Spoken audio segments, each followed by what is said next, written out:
Ang sabay-sabay na paghinga ng daan-daang tao sa loob ng Grand Ballroom ay mas malakas pa sa musikang tumutugtog. Para itong isang malaking alon na humampas at nagpatahimik sa lahat. Sinundan iyon ng sunod-sunod na kislap ng mga kamera. Ngiti, Isabela. Ngiti. Iyon ang utos niya sa sarili habang nararamdaman ang pag-init ng kanyang pisngi.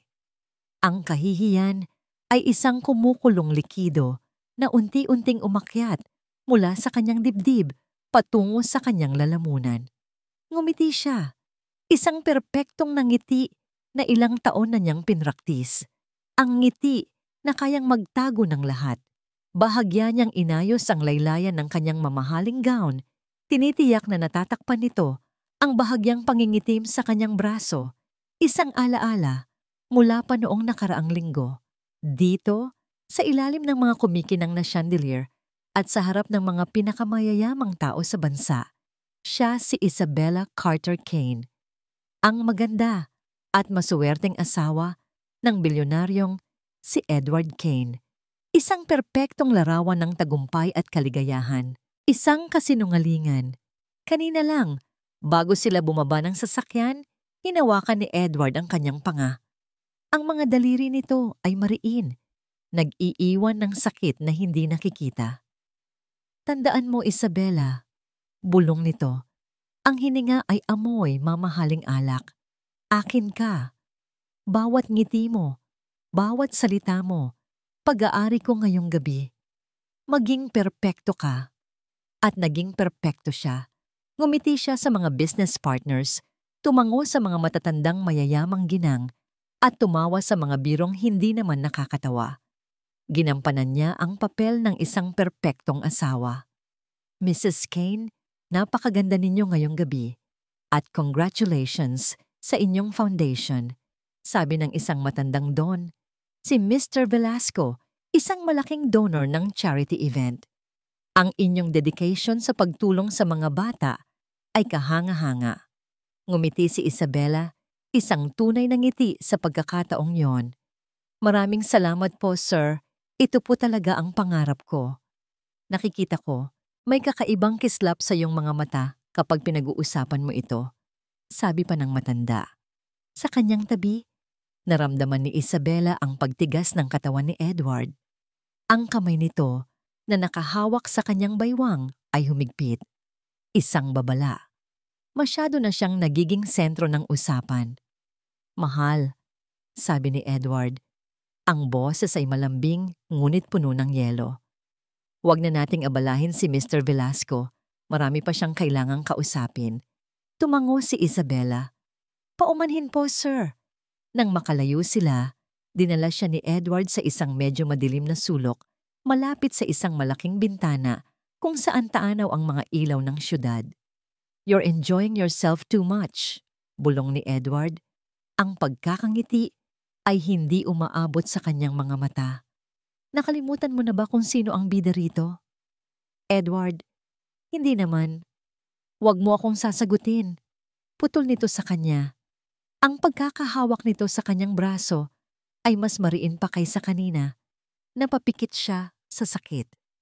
Edward, nasasaktan ako. Saktan. Ang mga salitang iyon ang pagkakamali niya. Ang pagsasabi ng totoo.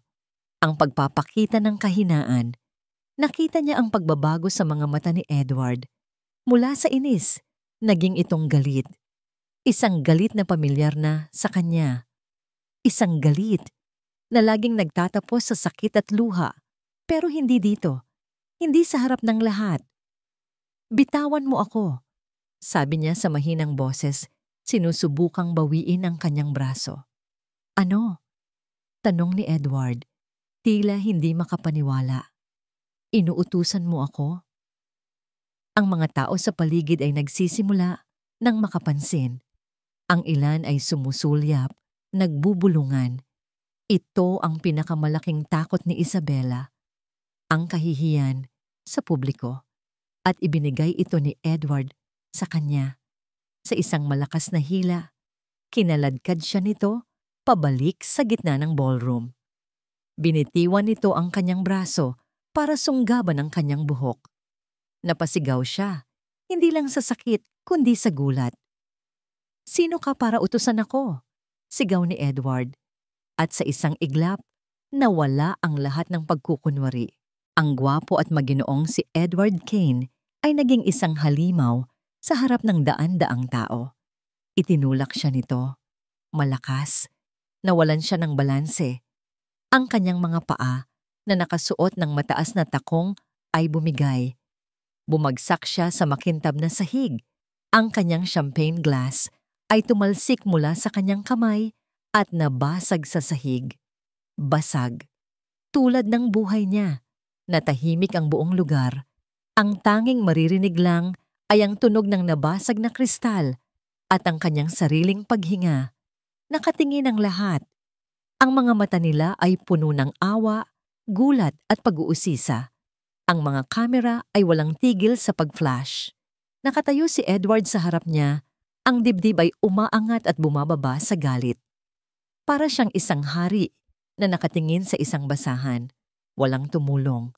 Walang lumapit. Lahat ay takot.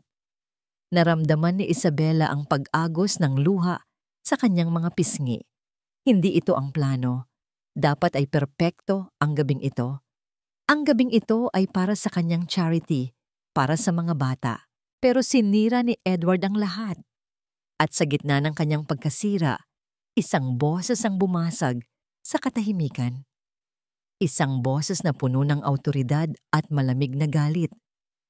Edward, isang lalaki ang humawi sa mga tao. Matangkad, nakasuot ng perpektong tuksido at may buhok na may mga guhit na ng pilak. Bawat hakbang niya ay mabigat. Bawat tingin sa kanya ng mga tao ay puno ng paggalang at takot. Ang kanyang ama, Robert Carter. Hindi siya tiningnan ng kanyang ama. Ang mga mata nito ay nakapako kay Edward Kane na tila biglang nataranta ng makita kung sino ang dumating. Dahan-dahang lumuhod si Robert Carter sa tabi ni Isabela. Inalis nito ang kanyang coat at maingat na ipinatong sa mga balikat ng anak. Pero ang mga mata nito ay hindi pa rin inaalis kay Edward. Ang tingin nito ay parang kutsilyo na kayang pumatay. "Daddy?" Hikbi ni Isabela. Itinaas ng kanyang ama ang isang kamay para patahimikin siya. Dahan-dahan itong tumayo at humakbang palapit kay Edward nang ngayon ay namumutla. "Huwag mong hahawakan ang anak ko," sabi ni Robert Carter. Ang boses ay mahinahon ngunit nakakakilabot. "Sir, nagkamali lang po ng pagkakaintindi." Sinubukang ipaliwanag ni Edward. Hindi pinansin ni Robert ang kanyang sinabi. Tumingin ito sa paligid, sa mga matang nakatingin sa kanila. At pagkatapos ay ibinalik ang tingin kay Edward. "Makinig kang mabuti," sabi ni Robert, at ang boses niya ay narinig sa bawat sulok ng tahimik na ballroom. "Hindi mo lang sinaktan ang anak ko." Huminto siya sandali. Hinayaan ang bigat ng kanyang mga salita na bumaon. "Pumirma ka sa sarili mong sentensya." Walang emosyon sa mukha ni Robert Carter habang nakaupo sa dulo ng mahabang mesa sa kanyang boardroom. Malamig ang hangin mula sa aircon, ngunit mas malamig ang mga mata niya habang tinititigan ang kanyang team ng mga abogado at executive. Isa-isa. Ang katahimikan sa silid ay mabigat. Walang nangahas na magsalita. Hinihintay nila ang utos ng hari. Hindi siya natulog. Mula sa ballroom, diretso siya sa ospital kasama si Isabela.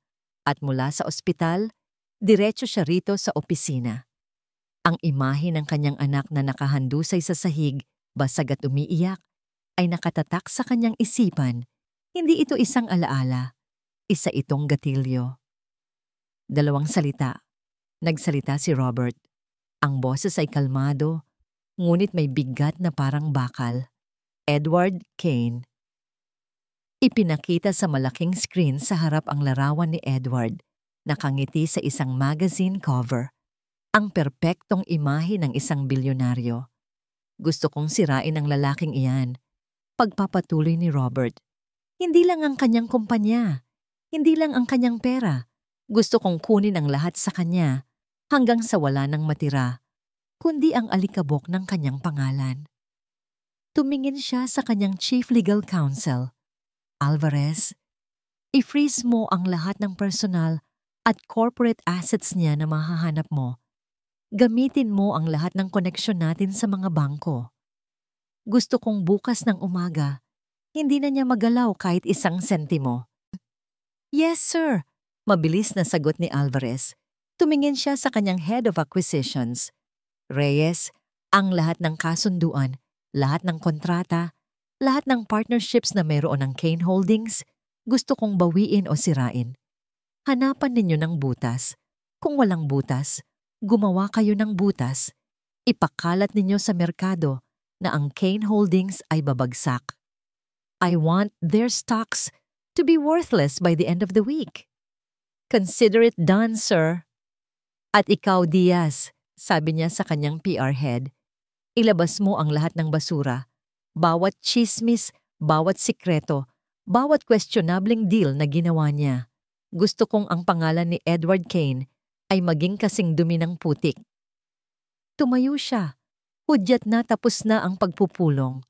Wala akong pakialam kung paano ninyo gagawin. Durugin ninyo ang Kane Holdings.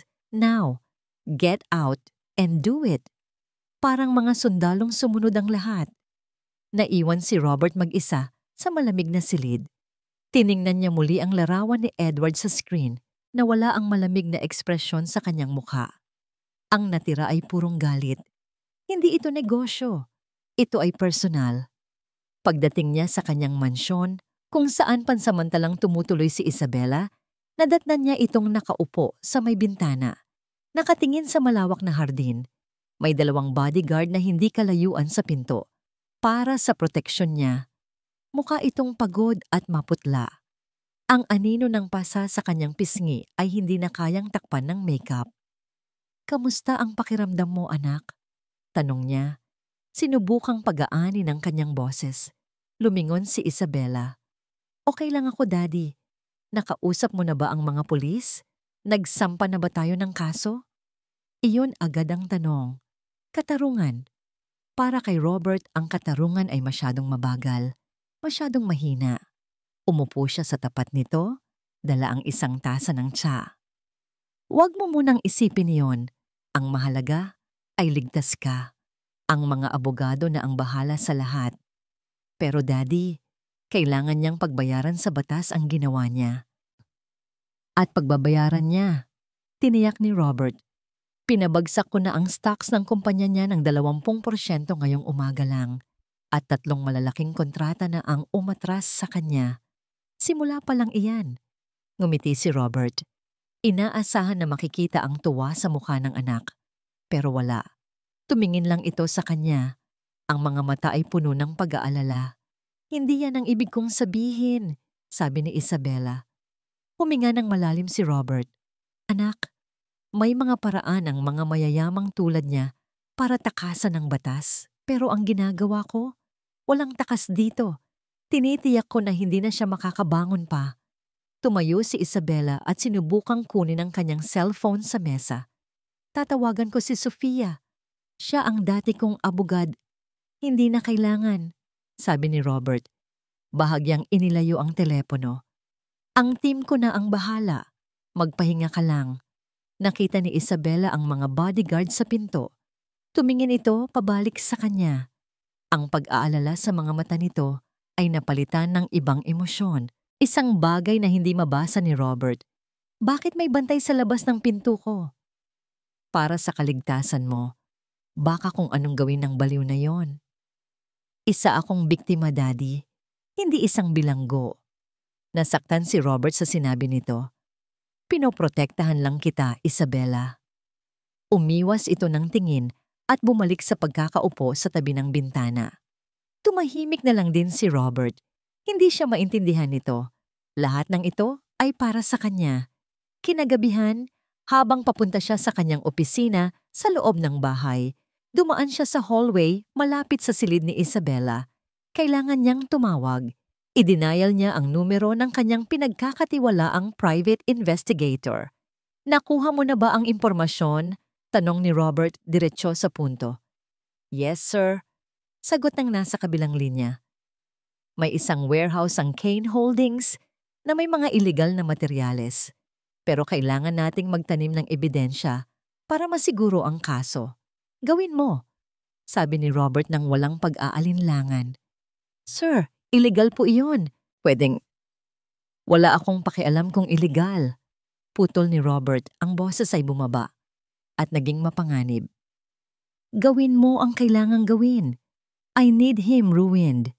Ibinaba niya ang tawag. Sa kanyang pagtalikod, halos mapaatras siya sa gulat. Nakatayo sa medyo madilim na dulo ng hallway si Isabela. Nakabukas ng bahagya ang pinto ng kanyang silid. Narinig niya ang lahat. Ang mga mata nito ay nanlalaki, hindi sa takot, kundi sa isang bagay na mas malalim, pagkabigla at pagkaunawa. Naintindihan niya na sa wakas, ang digmaang ito ay hindi para sa kanya. Ito ay digmaan ng kanyang ama. Ang mansyon ng kanyang ama ay parang isang malaking hawla na gawa sa ginto at kristal. Maganda, marangya at walang daan palabas. Ilang araw nang ganito ang pakiramdam ni Isabela. Bawat umaga, ginigising siya ng masarap na almusal na inihahanda ng mga katulong. Bawat hapon, kinakamusta siya ng kanyang ama na laging may dalang balita tungkol sa unti-unting pagbagsak ni Edward. Bawat gabi, tinitiyak ng mga bodyguard na nakasara ng maigi ang pinto ng kanyang silid. Ligtas siya. Iyon ang sabi ng lahat. Pero ang pakiramdam niya ay para siyang nalulunod sa katahimikan. Ang narinig niyang pag-uusap ng kanyang ama sa telepono ay paulit-ulit na tumatakbo sa kanyang isipan. Wala akong pakialam kung iligal. Gawin mo ang kailangang gawin. Hindi ito katarungan. Ito ay paghihiganti. Isang maruming digmaan kung saan ginagamit siya bilang bandila. Isang gabi, hindi siya makatulog. Ang malambot na kama ay parang mga tinik. Bumangon siya at kinuha ang kanyang cellphone, ang tanging bintana niya sa mundo na hindi kontrolado ng kanyang ama. Sa private browsing mode, nagsimula siyang mag-research. Domestic violence survivors, support groups, Philippines. Paano magsampa ng kaso laban sa mapang-abusong asawa? Dinala siya ng kanyang paghahanap sa isang anonymous online forum. Dito, nabasa niya ang mga kwento ng ibang mga babae. Mga kwentong halos kapareho ng sa kanya. Mga kwentong mas malala pa. May mga asawang pulis, mga asawang politiko, mga asawang ordinaryong empleyado lang. Ang karahasan ay walang pinipiling estado sa buhay. Isang butil ng luha ang pumatak sa screen ng kanyang cellphone, hindi dahil sa awa sa sarili, kundi dahil sa isang kakaibang pakiramdam. Hindi siya nag-iisa. Sa bawat kwento ng sakit, may kwento rin ng pagbangon. Mga babaeng tumakas, mga babaeng lumaban, mga babaeng nagsimula muli. At sa mga comment section, nakita niya ang walang katapusang suporta. Mga payo, mga salita ng pag-asa, mga numerong pwedeng tawagan. Doon niya nakita ang isang pangalan na paulit-ulit na binabanggit. Attorney Sofia Reyes, isang abogado na kilala sa pagtulong sa mga babaeng biktima ng pang-aabuso. Sofia. Ang pangalan ay pamilyar. Pagkatapos ng ilang sandali, naalala niya. Si Sofia ay isang junior lawyer dati sa kumpanya ng kanyang ama, isang matalino at mabait na babae na humanga siya noon. Umalis ito para magtayo ng sarili niyang pro bono law firm. Kinabukasan gumawa siya ng paraan. Sinabi niya sa kanyang bodyguard na gusto niyang maglakad-lakad sa hardin. Habang nasa pinakalikod na bahagi nito, kung saan hindi siya direktang nakikita mula sa bahay, palihim niyang tinawagan si Sofia. Nagkita sila sa isang maliit at hindi kilalang coffee shop sa kabilang bayan. Nagsuot si Isabela ng salamin at sombrero. Pakiramdam niya ay isa siyang espiya. Isabela, bati ni Sofia, ang mga mata ay puno ng pag-aalala. Nakita ko sa balita ang nangyari. Kamusta ka na?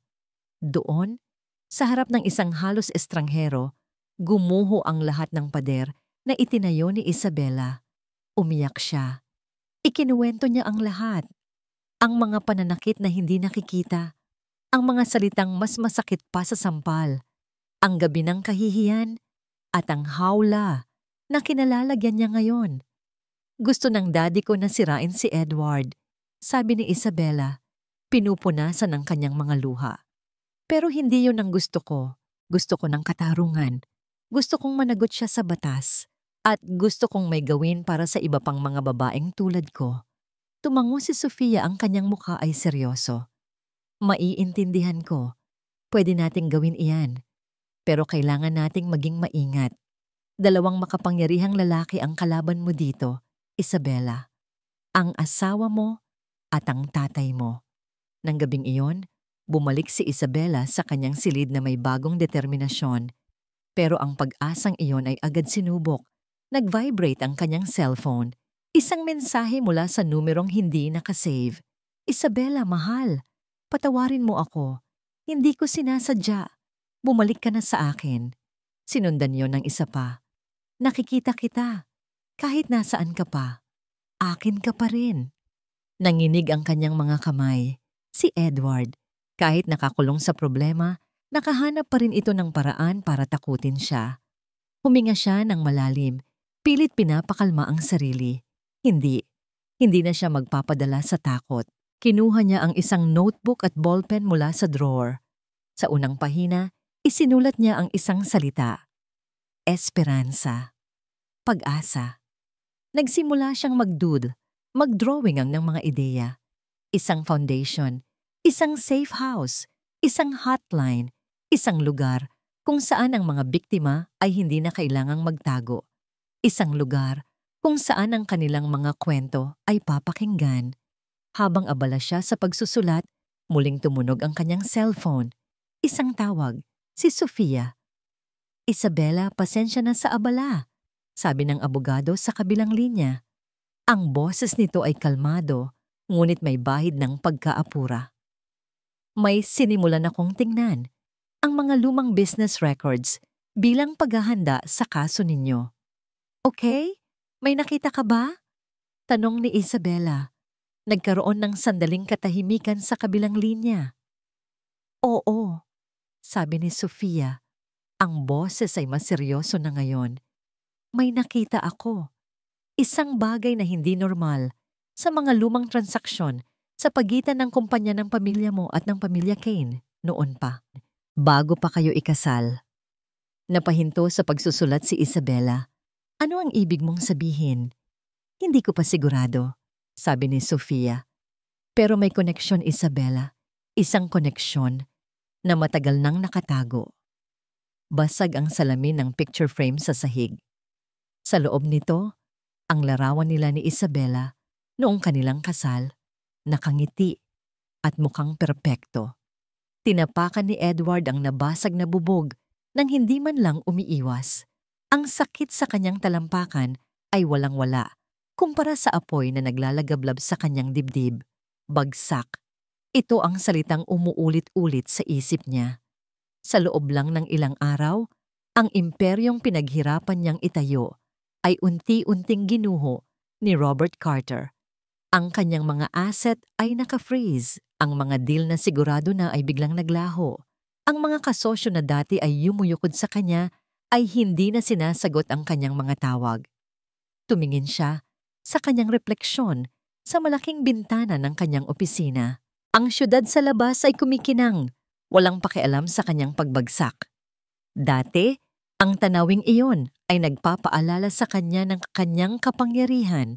Ngayon, para itong isang insulto.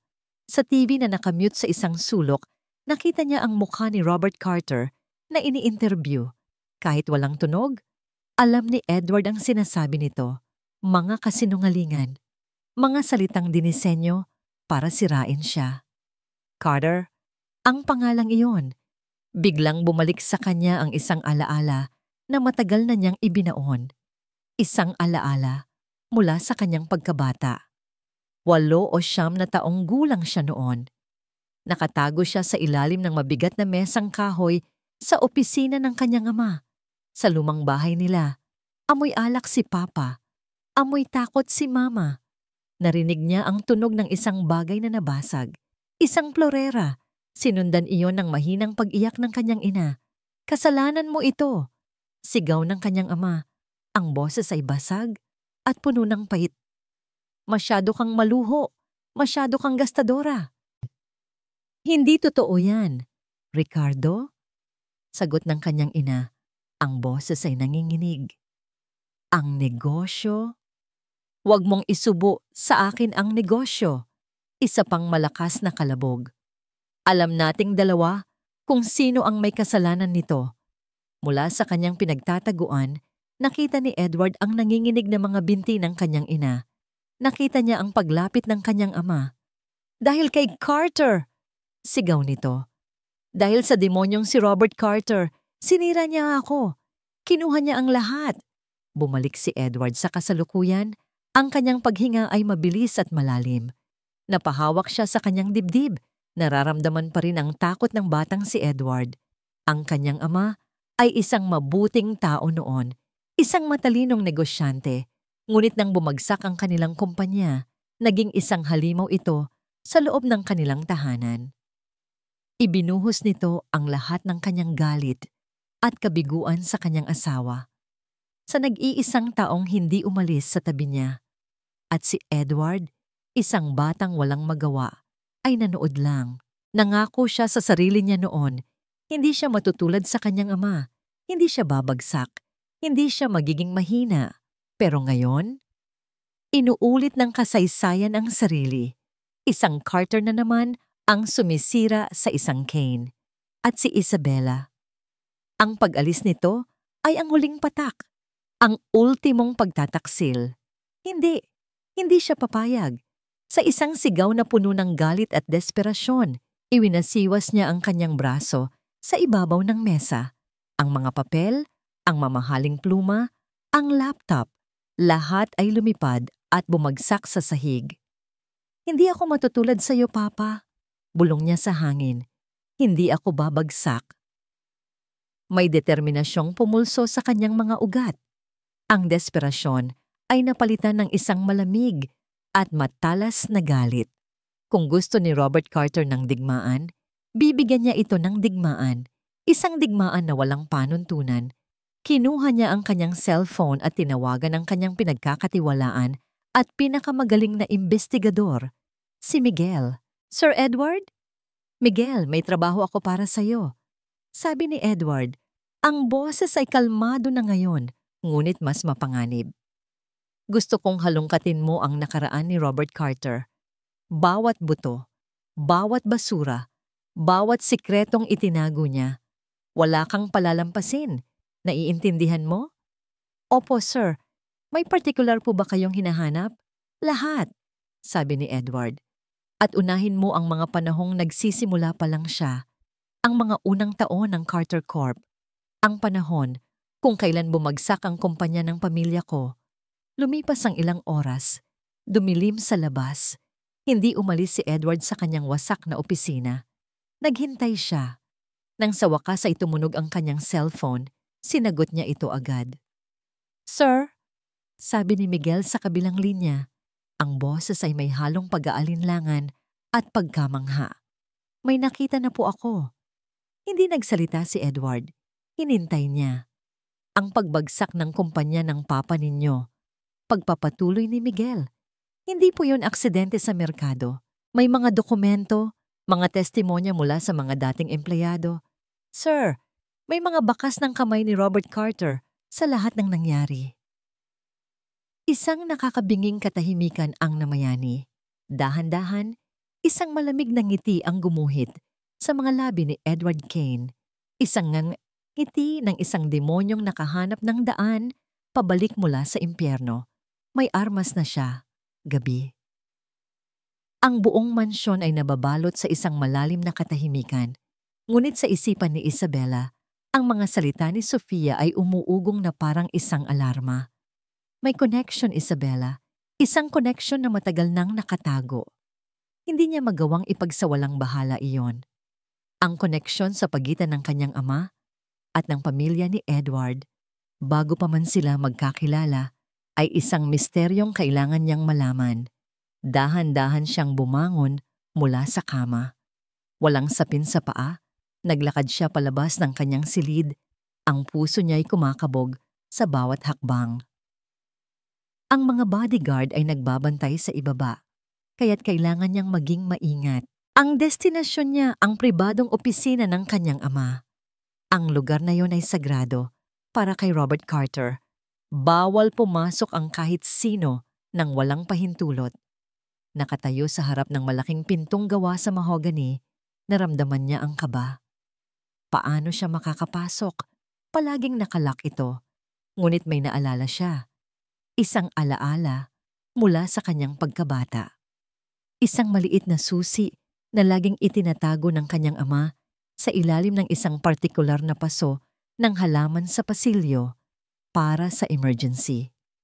Nanginginig ang mga kamay na kinapa niya ang ilalim ng paso at doon nga naramdaman niya ang malamig na metal ng isang lumang susi.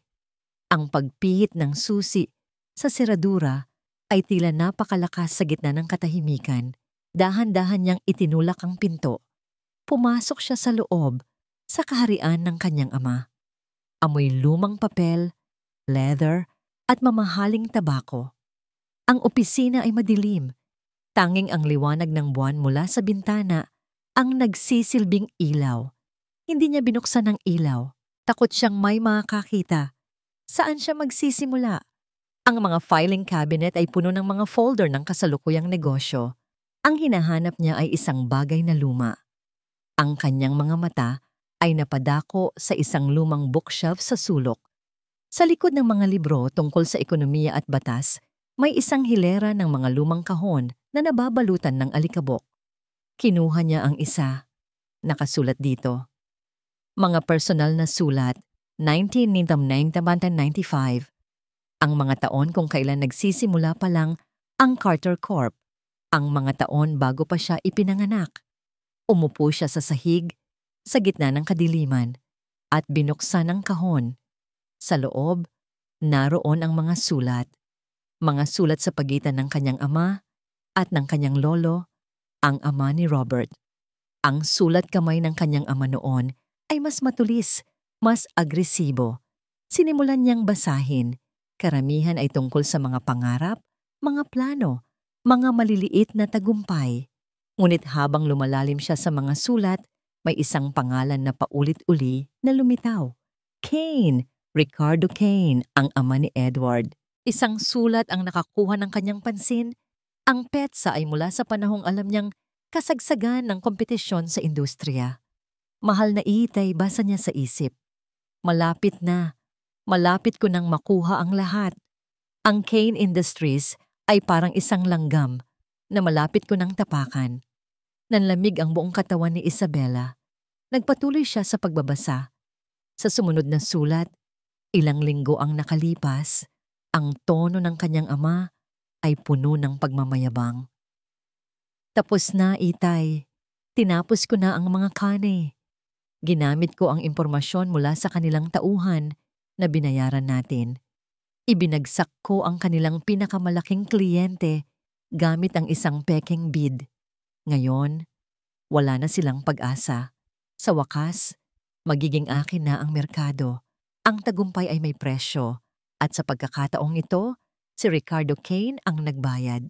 Napahawak si Isabela sa kanyang bibig. Ang hangin ay tila nawala sa kanyang mga baga. Nabitawan niya ang mga sulat. Ito pala. Ito ang koneksyon. Ang kanyang ama. Ang taong itinuring niyang tagapagligtas. Ang siyang nagsimula ng apoy na sumunog sa pamilya ni Edward.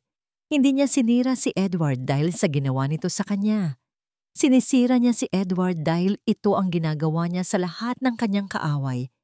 Ito ay isang laro ng kapangyarihan na matagal nang nagsimula. Nai-imagine niya ang isang batang Robert Carter nagbubuhos ng champagne, nagdiriwang sa kanyang tagumpay, habang sa kabilang bahagi ng syudad, isang pamilya ang nawawasak. Isang batang lalaki, si Edward, ang nakatago sa ilalim ng mesa, nakikinig sa sigawan ng kanyang mga magulang na sinira ng kabiguan. Ang halimaw na gumawa sa kanya ng masama ay produkto ng isa pang halimaw, ang kanyang sariling ama. Naramdaman niya ang pag-init ng kanyang mga mata. Sunod-sunod na pumatak ang kanyang mga luha sa lumang papel.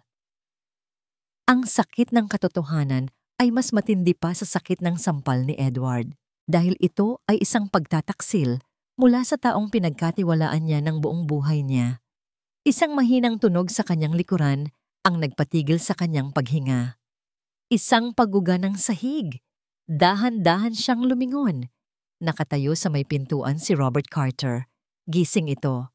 Nakita nito ang bukas na pinto. Nakita nito ang bukas na kahon. At nakikita nito ngayon ang mga sulat sa kamay ng kanyang umiiyak na anak.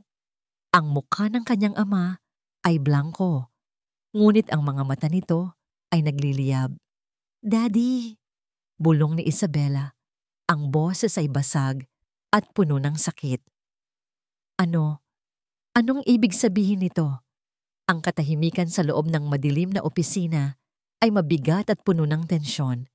Ang tanging maririnig ay ang mahinang hikbi ni Isabela at ang kontroladong paghinga ni Robert Carter. Dahan-dahang isinara ni Robert ang pinto. Ang tunog ng pag-click ng seradura ay tila isang hatol. Naglakad siya palapit, hindi sa anak, kundi sa kanyang mesa, at binuksan ang isang maliit na lamp. Ang malambot na ilaw ay nagbigay ng anino sa kanyang mukha. Ginagawa itong mas matigas at mas estranghero sa paningin ni Isabela. "Hindi mo dapat nakita iyan," sabi ni Robert. Ang boses ay kalmado. Masyadong kalmado. Iyon ang nakakatakot. Tumayo si Isabela. Hawak pa rin ang mga sulat na parang ebidensya ng isang krimen. "Bakit, Daddy? Dahil ito ang totoo?" Ang mundo ng negosyo ay isang gubat, Isabela. Kumakain ka o ikaw ang kakainin. Mahina ang ama ni Edward. Mahina ang pamilya nila. Gumuho sila dahil iyon ang nararapat sa mahihina. Walang bahid ng pagsisisi sa kanyang boses. Para sa kanya, iyon ay isang katotohanang kasing linaw ng sikat ng araw. Hindi iyan kahinaan. Sigaw ni Isabela. Ang boses ay nanginginig sa pinaghalong galit at pighati. Iyan ay kawalan ng puso. Sinira mo sila. Sinira mo ang isang pamilya para lang sa pera at kapangyarihan. "Ginawa ko yon para sa pamilya ko," ganti ni Robert. Ang boses ay tumaas na rin sa wakas. "Para sa'yo, para mabigyan ka ng buhay na hindi mo na kailangang maranasan ng hirap." "Anong buhay?" Mapait na tumawa si Isabela. "Ang buhay na ipinakasal mo ako sa anak ng taong sinira mo. Alam mo ba, Daddy? Alam mo ba kung anong klaseng pamilya ang pinanggalingan niya bago mo ako ibinigay sa kanya?" Natigilan si Robert. Ang kunot sa kanyang noo ay nagpakita ng bahagyang pagkalito. "Siyempre hindi," sagot ni Isabela sa sariling tanong. "Dahil wala kang pakialam. Ang tanging nakita mo ay isang magandang merger, isang alyansa ng dalawang makapangyarihang pangalan, ang Carter at ang Kane. Hindi mo inisip ang magiging kapalit. Isa siyang halimaw, Isabela. Oo, isa siyang halimaw," sigaw niya, at isang luha ng galit ang tumulo mula sa kanyang mata. Pero ang halimaw na yon ay hindi isinilang. Nilikha siya. Nilikha siya ng galit at sakit na nagsimula sa ginawa mo. Hindi mo ba nakikita? Ikaw ang nagsimula ng apoy, Daddy. At ako ang nasunog. Sa unang pagkakataon, nakita ni Isabela ang pag-atras sa postura ng kanyang ama. Hindi ito sanay na sinasagot. Hindi ito sanay na kinukwestiyon. Sinubukan nitong muli ang dating paraan, ang pagiging ama. "Anak, ginagawa ko ang lahat ng ito ngayon para protektahan ka, para pagbayarin siya sa ginawa niya sa'yo." Umiling si Isabela. Ang kanyang puso ay parang dinudurog. "Hindi. Ginagawa mo ito para sa sarili mo. Ito ay pagpapatuloy lang ng dati ninyong laban. At ako? Isa lang akong bala sa baril mo. Isa lang dahilan para tapusin ang matagal mo nang gustong tapusin." Ang katotohanan ay masakit, hindi lang para kay Isabela, kundi para na rin kay Robert. Kitang-kita sa mga mata nito Lumapit si Robert sa kanya. Sinubukang hawakan ang kanyang braso pero umatras si Isabela na parang napapaso. "Huwag," sabi niya. Ang boses ay mahina pero matatag. "Huwag mo akong hahawakan." Ang sakit sa mga mata ng kanyang ama ay totoo. Pero hindi na nito kayang pagalingin ang sugat na nilikha nito. Wala kang pinagkaiba sa kanya. Bulong ni Isabela. Bawat salita ay parang isang sampal. Pareho kayong mapangkontrol. Pareho kayong naniniwala na ang lahat ay mabibili ng pera at kapangyarihan. Pareho kayong handang manakit para makuha ang gusto ninyo. Tumalikod siya. Bawat hakbang palayo sa kanyang ama ay parang isang milya. Kinuha niya ang kanyang cellphone mula sa kanyang silid. Ang kanyang mga kamay ay hindi na nanginginig. Ang takot ay nawala na. Ang kalungkutan ay naroon pa. Pero may bago ng kasama ito. Isang malamig na determinasyon. Wala ng tatay na sasagip sa kanya. Wala ng asawang babalikan. Nag-iisa na lang siya. At sa pag-iisa na yon, natagpuan niya ang kanyang tunay na lakas. Idinayal niya ang numero ni Sofia. "Sofia," sabi niya nang sagutin nito ang tawag. "Ituloy na natin." "Isabela, anong nangyari?" "Alam ko na ang lahat," sabi ni Isabela. Ang boses ay matatag. "Wala na akong pakialam sa digmaan nila. Gagawa ako ng sarili kong laban." Huminga siya ng malalim. "Hindi na ako magtatago. Isampa na natin ang kaso. At gusto kong ilabas sa publiko ang kwento ko. Ang buong kwento." Sa kabilang linya, pagkatapos ng ilang sandali ng katahimikan, sumagot si Sofia. "Okay, handa ako." Pagkatapos ng tawag, nakatanggap siya ng isang news alert sa kanyang telepono. Isang article na may malaking headline. "Isabela Carter Kane, isang biktima o isang manipulador. Mga bagong ebidensya nagpapakita ng kasaysayan ng mental instability." Sa ilalim may mga pekeng medical records, mga testimonya mula sa mga kaibigan na binayaran, isang kwentong maingat na binuo para wasakin ang kanyang kredibilidad. Isang gawa ni Edward, ang huling ganti ng isang halimaw na nasusukol. Napatitig si Isabela sa screen. Inaasahan niyang makakaramdam siya ng takot o galit. Pero wala. Ang naramdaman niya ay isang kakaibang kalinawan. Tapos na ang pag-iyak. Tapos na ang pagtatago. Oras na para lumaban. Ang mga salita ay parang mga batong ibinabato sa kanya. Baliw. Nagsisinungaling para sa pera. Kawawang Edward Kane, biktima ng isang asawang siraulo. Siguro self-inflicted ang mga pasa niya. Nakaupo si Isabela sa kanyang silid, iniscroll ang walang katapusang comment section sa ilalim ng mga balitang ipinakalat ni Edward. Ang bawat salita ay isang hiwa, malalim at masakit. Ang kwentong binuo ni Edward ay epektibo. Kinuha nito ang simpatya ng publiko at ginawa siyang kontrabida sa sarili niyang trahedya. Pumasok ang kanyang ama sa silid nang hindi kumakatok. May dala itong folder. "Isabela, kailangan nating maglabas ng statement." Sabi nito, ang boses ay nagmamadali. "Ang mga abogado ko ay naghanda na ng sagot dito. Itatanggi natin ang lahat at magbabanta tayo ng demanda." Tumingin lang si Isabela sa kanya. Ang mga mata ay walang emosyon. Para saan pa? Anong para saan pa? Para linisin ang pangalan mo, ang pangalan ng pamilya natin. Ang pangalan ba natin ang inaalala ninyo, Daddy? O ang epekto nito sa stock market? Malamig niyang tanong. Natigilan si Robert. Hindi yan totoo. Hindi na mahalaga. Sabi ni Isabela, isinara ang kanyang laptop. Ang ingay ng mundo sa labas ay tila nawala. Ayoko nang maging parte ng circus na ito. Anong gagawin mo? Hahayaan mo na lang na sirain kanya? Tumingin si Isabela sa notebook na nasa ibabaw ng kanyang mesa. Sa pabalat nito, ang salitang esperanza na isinulat niya ilang gabi na ang nakalipas. Ang tanging bagay na nagbibigay sa kanya ng lakas. Tumayo siya. Sa harap ng salamin, tiningnan niya ang kanyang refleksyon. Nakita niya ang isang babaeng pagod, may pasa sa pisngi at may kalungkutan sa mga mata. Pero sa ilalim ng lahat ng iyon, may nakita siyang bago. Isang kislap, isang apoy na hindi pa napapatay. Hindi, sagot niya sa kanyang ama habang nakatingin sa sarili.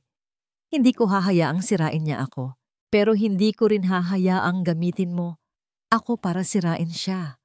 Humarap siya kay Robert. Ang kanyang tindig ay nagbago. Hindi na siya ang biktimang nagtatago. Gagawa ako ng sarili kong paraan. Kinagabihan, tinawagan niya si Sofia. Gusto kong magpatawag ng press conference, sabi ni Isabela. Walang pag-aalinlangan sa kanyang boses. Isabela, sigurado ka ba? Nag-aalalang tanong ni Sofia. Sa sitwasyon ngayon, baka lalo ka lang nilang atakihin. Ang media ay nasa panig ni Edward. Alam ko, sagot niya. Kaya hindi ko sila hahayaang kontrolin ang naratibo. Hindi ako sasagot sa mga akusasyon nila. Magsasabi ako ng sarili kong kwento at mag-aanunsyo ako ng isang bagay na mas malaki kaysa sa aming dalawa. Sa sumunod na 2 araw, nagkulong si Isabela sa kanyang silid. Hindi na niya pinansin ang mga balita o ang mga pagtatangka ng kanyang ama na kausapin siya. Ang lahat ng kanyang enerhiya ay ibinuhos niya sa pagsusulat. Isinulat niya ang kanyang talumpati. Bawat salita ay mula sa kanyang puso. Bawat pangungusap ay hinugot mula sa kanyang sakit, takot, at sa bagong tuklas na pag-asa.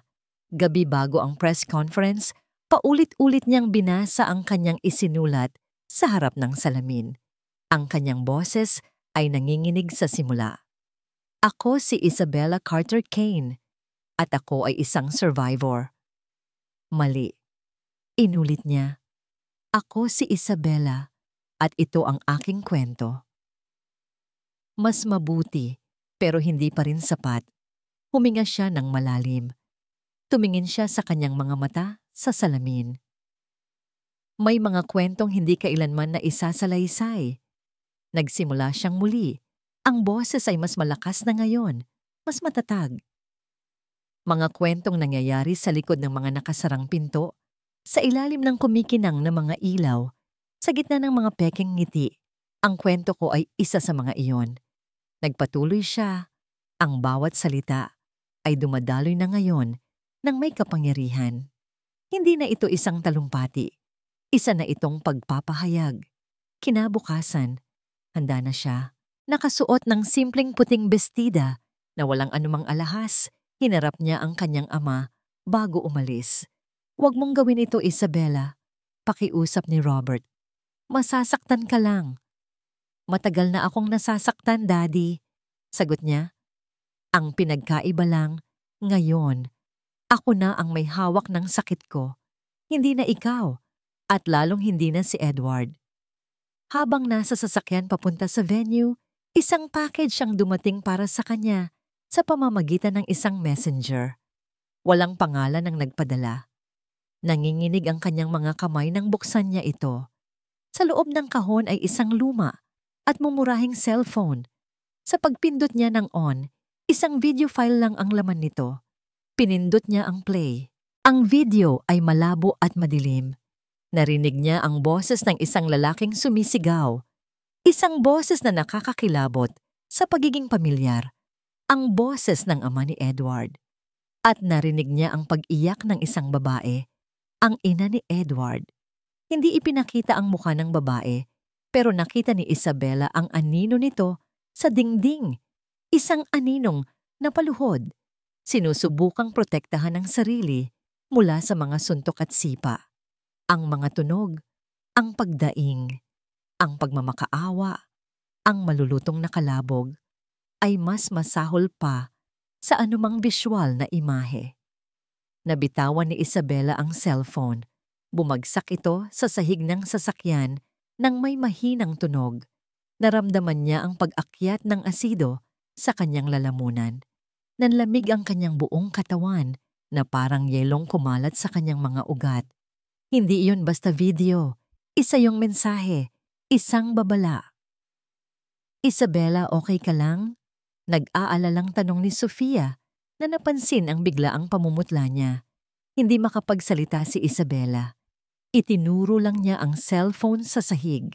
Pinulot ito ni Sofia at sa pagplay ng video, nakita ni Isabela ang pagbabago sa mukha ng abogado mula sa pag-aalala.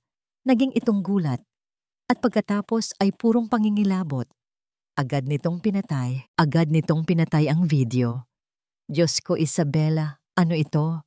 Nanginginig na tanong ni Sofia, ang mukha ay namumutla. Isang babala. Bulong ni Isabela. Ang boses ay halos hindi marinig. Ipinapakita niya sa akin kung saan siya nanggaling. Ipinapaintindi niya na ang karahasan ay nasa dugo niya na kaya niyang gawin ang mas masahol pa. Hindi pa man nakakabawi si Sofia. Tumunog ang kanyang cellphone. Isang tawag mula sa kanyang assistant. Sofia, kakatawag lang ng Channel 7. Sabi ng boses sa kabilang linya. They're pulling out. May biglaang scheduling conflict daw. Bago pa man makasagot si Sofia, isa pang tawag ang pumasok sa kanyang linya. Pagkatapos, sunod-sunod na text messages ang dumating sa kanyang telepono. Sorry Sofia, we can't cover the press con. Orders from the top. Pasensya na. Biglang nagbago ang utos. Cancelled. We were told to stand down. Sa loob lang ng 2 minuto, ang press conference na pinaghandaan nila ay nawala ng media coverage. Ang lahat ng major news outlets na nagkumpirma ay biglang umatras. Anong nangyayari? Galit na tanong ni Sofia. Sinusubukang tawagan ang isa sa kanyang mga contact. Paano? At sa sandaling iyon, alam na ni Isabela ang sagot.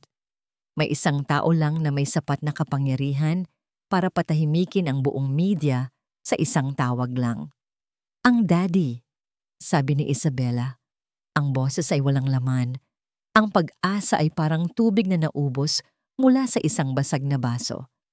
Napatitig si Sofia sa kanya, hindi makapaniwala. Imposible. Natakot siya. Pagpapatuloy ni Isabela, tila kinakausap ang sarili. Natakot siyang sa pagsasalita ko, mabubunyag din ang nakaraan niya. Ang koneksyon niya sa mga Kane. Mas pinili niyang patahimikin ako kaysa harapin ang katotohanan. Ang bigat ng katotohanan yon ay mas masakit pa sa video ni Edward. Ang asawa niya ay tinakot siya. Ang ama niya ay tinalikuran siya. Ang isa ay ikinulong siya sa takot. Ang isa ay pinutol ang kanyang dila. Huminto ang sasakyan sa tapat ng venue, kung saan wala nang nag-aabang na mga kamera, wala nang mga reporter, isang walang lamang gusali. Ang telepono ni Isabela, ang kanyang personal na telepono, ay tumunog. Isang hindi pamilyar na numero. Nanginginig ang kamay na sinagot niya ito. Inilagay sa speakerphone. Hello? Nakikita mo na ba, mahal ko? Ang boses ni Edward. Kalmado, malambing, at dahil doon, mas nakakakilabot. Walang tutulong sa'yo. Pagpapatuloy nito, na parang nagpapaliwanag sa isang bata.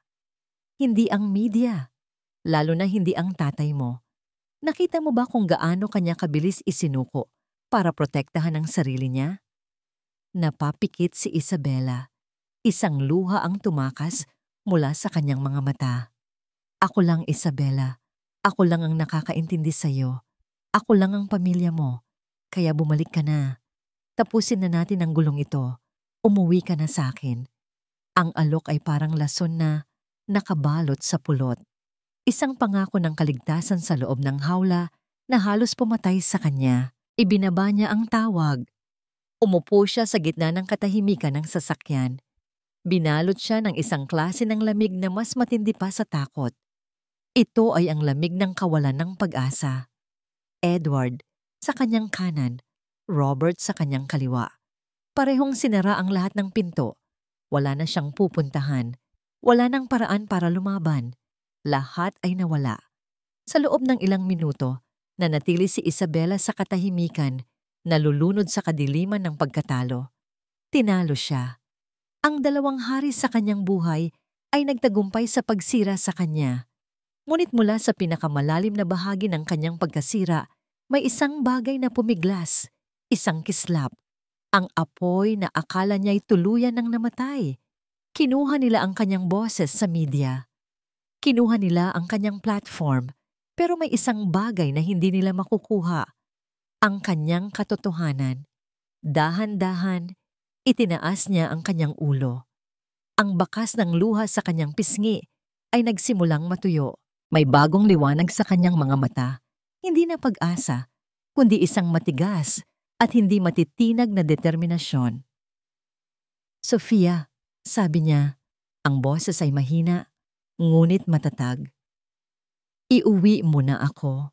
Hindi sa mansyon, sa isang lugar na ligtas, sa isang maliit na apartment na pag-aari ni Sofia." Pagdating doon, hindi siya nagpahinga. Kinuha niya ang kanyang cellphone, ang parehong teknolohiya na ginamit ni Edward para takutin siya at ginamit ng mga reporter para talikuran siya, ay ang magiging sandata niya. Umupo siya sa harap ng bintana, kung saan ang ilaw mula sa syudad ay nagsisilbing tanging spotlight niya. Hindi siya nag-ayos, hindi siya nag-makeup. Hinarap niya ang kamera ng kanyang telepono, ang kanyang sarili lang.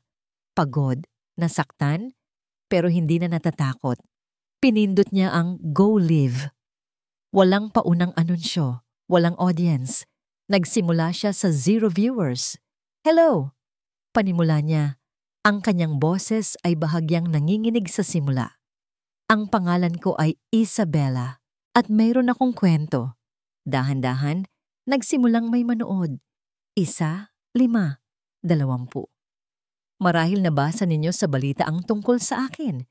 Marahil ang tingin ninyo sa akin ay isang sinungaling, isang babaeng baliw.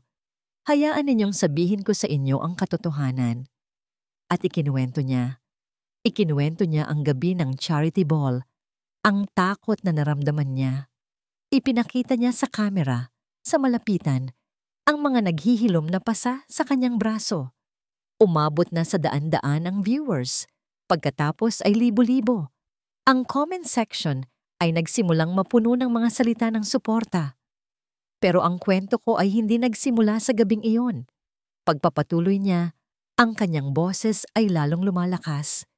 Nagsimula ito maraming taon na ang nakalipas. Sa isang digmaan, sa pagitan ng dalawang makapangyarihang lalaki.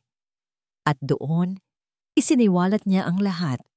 Ang tungkol sa ginawa ng kanyang ama sa pamilya ni Edward.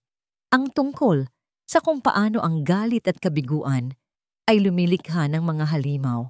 Hindi niya binigyan ng excuse ang ginawa ni Edward, ngunit ipinakita niya ang buong larawan.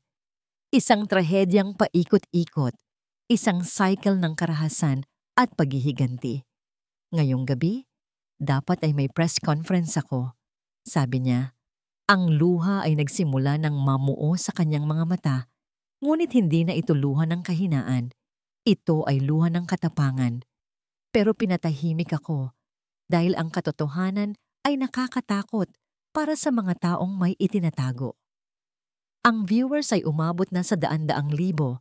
Nagtitrending na siya. Hindi nila ako mapapatahimik dahil ang boses ko ay hindi lang para sa akin. Para ito sa lahat ng babaeng pinatahimik. Para sa lahat ng biktima na tinawag na sinungaling. Para sa lahat ng natakot magsalita. Huminga siya ng malalim. Ito na ang huling pagharap. Kaya itinatag ko ang Esperanza Foundation, isang lugar ng pag-asa. Dahil ang sakit ko ay hindi ang katapusan ng kwento ko. Ito ang simula. Habang ang kanyang live stream ay patuloy na kumakalat na parang apoy, sa kabilang bahagi ng syudad, dalawang imperyo ang nagsimulang gumuho.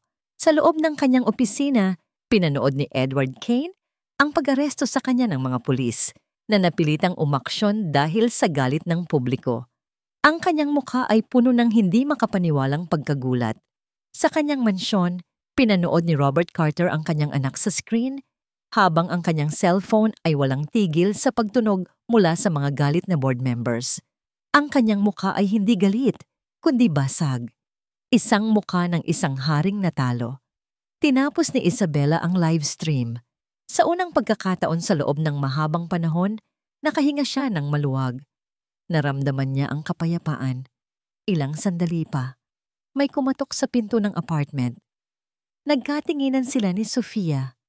Dahan-dahang binuksan ni Sofia ang pinto. Nakatayo sa labas si Robert Carter, mag-isa. Walang bodyguard. Ang dating makapangyarihang tycoon ay mukhang isang matandang lalaki na pinagsakluban ng langit at lupa. Tumingin ito kay Isabela, ang mga mata ay puno ng sakit at pagsisisi. "Pwede ba tayong mag-usap, anak?" Tanong nito. Ang boses ay basag. Ilang buwan nang lumipas. Ang init ng tag-araw ay napalitan ng malamig na simoy ng hangin. Nakaupo si Isabela sa sofa ng kanyang maliit ngunit tahimik na apartment. Hindi ito isang mansyon, ngunit ito ang unang pagkakataon sa loob ng maraming taon na naramdaman niyang nasa isang tunay na tahanan siya. Nakatutok ang kanyang mga mata sa telebisyon. Sa screen, nakita niya ang mukha ni Edward Kane. Mas payat, mas matanda, at wala na ang dating yabang sa mga mata nito. Ito ang araw ng pagbaba ng hatol. Hinatulan si Edward Kane. Guilty sa lahat ng kaso. Mahabang taon ng pagkakakulong. Walang naramdamang tuwa si Isabela. Walang pakiramdam ng tagumpay. Ang naramdaman lang niya ay isang malalim at tahimik na pagtatapos.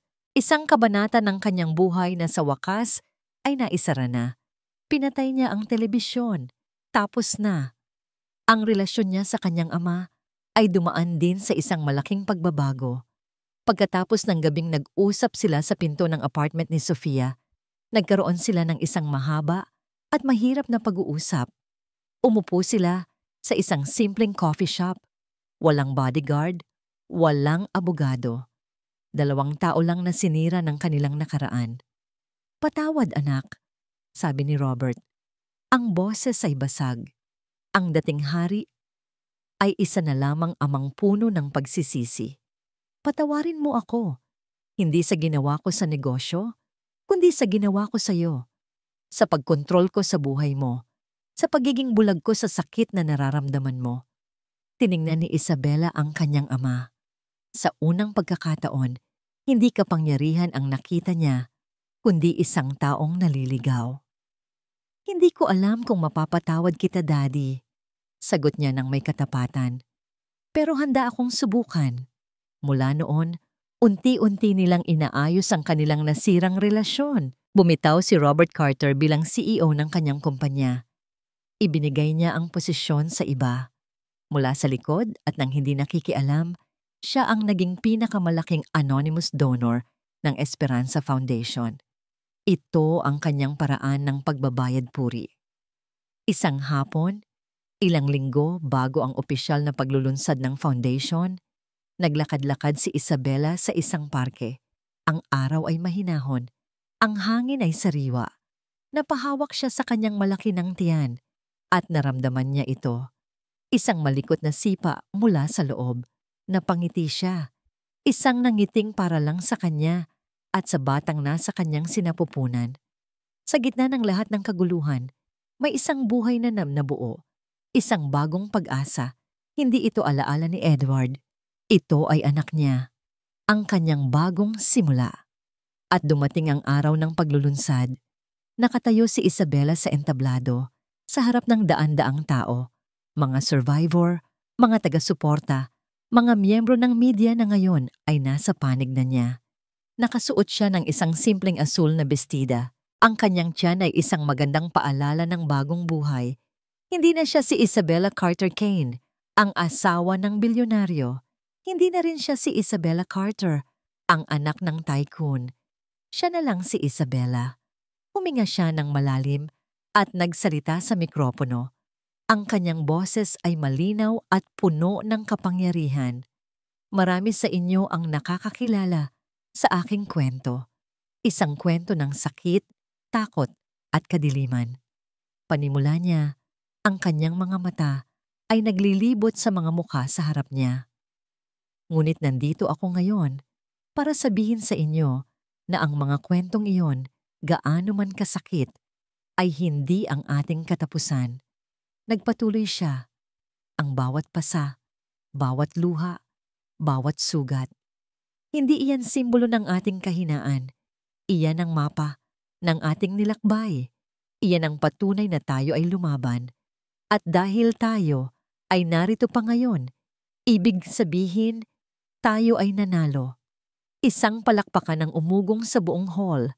Ngumiti si Isabela, isang tunay at maningning na ngiti. Ang Esperanza Foundation ay isinilang mula sa sakit. Ngunit hindi ito mabubuhay para sa sakit. Mabubuhay ito para sa pag-asa, para sa isang bagong simula. Tumingin siya sa malayo na parang nakikita ang isang mas magandang kinabukasan. Ang sakit ko, sabi niya, ang kanyang boses ay puno ng conviction, ay hindi ang katapusan ng kwento ko. Ito ang simula. Pagkatapos ng kanyang talumpati, habang kinakausap niya ang mga bisita, isang babaeng mas bata sa kanya ang dahan-dahang lumapit. Ang kanyang buhok ay nakatabing sa kalahati ng kanyang mukha. Ngunit kitang-kita pa rin ang isang maitim na pasa sa kanyang pisngi. Ang kanyang mga mata ay puno ng takot, ngunit may isang kislap ng determinasyon. Ma'am Isabela? Mahinang tanong ng babae. Lumingon si Isabela at ngumiti sa kanya. Isang nangiting puno ng pag-unawa. Pwede niyo po ba? Pwede niyo po ba akong tulungan? Hindi nagsalita si Isabela. Dahan-dahan niyang iniabot ang kanyang kamay at hinawakan ang kamay ng babae. Mainit. Totoo. Kaya kami narito, sagot niya.